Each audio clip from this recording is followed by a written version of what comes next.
Russia is bringing back the traditions of the past, along with the revival of Soviet repressive practices. A new wave of Jewish pogroms began in various parts of the country. Anti-Semitism in Russia is drastically growing every day. For example, on the 10th of October, a woman from Moscow marked a Jewish cafe with a Star of David, and on the 28th of October in Cherkassk, 500,000 people went on protest, demanding that the authorities of the republic evict all Jews from the region. Meanwhile, in Nalchik, the capital of Kabardino-Balkaria, vandals set fire to an unfinished Jewish cultural center. According to historians, anti-Semitism was a tradition in the Russian Empire and then in the Soviet Union, and it was often initiated by the authorities themselves. The pro-monarchist organizations of the beginning of the 20th century were particularly prejudiced against the Jewish population. This even led to mass pogroms committed by these very Black Hundreds, who opposed the Jews, trying to blame them for the policies of the state itself. And we can say that, considering today's events in Russia, the phenomenon of anti-Semitism is always reinforced and supported by the state itself. In the evening of October 29th, about 2,000 people seized the airport building in Makhachkala. They wanted to find Israeli people who, according to rumors, were on the landed plane. The crowd broke into the runway and tried to enter the plane from the wing of the aircraft. Rioters looted duty-free shops and surrendered an Uzbekistan citizen, demanding proof that he was not Jewish. As it turned out later, passengers from Israel were on a bus that tried to get away from the crowd on a runway. However, it was stopped and several people were beaten.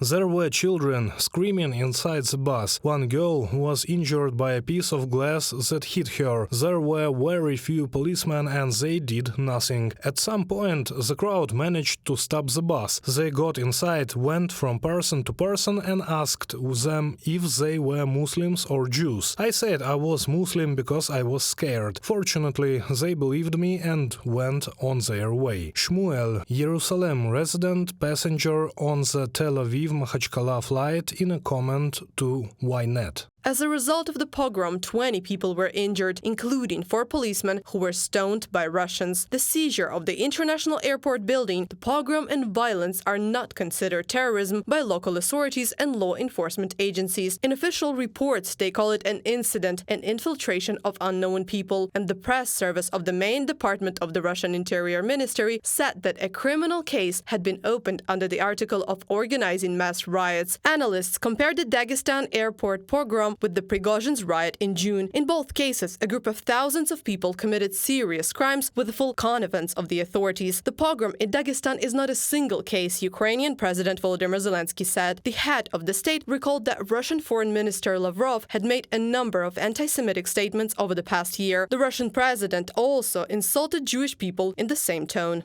This is not a single incident in Makhachkala. It is part of a widespread culture of hatred towards other people in Russia, which is propagated by state television experts and the authorities. Russian anti-Semitism and hatred of other nations is systemic and deeply rooted. Hatred leads to aggression and terror. We must work together to confront this hatred. Volodymyr Zelensky, president of Ukraine, in social network X, formerly Twitter.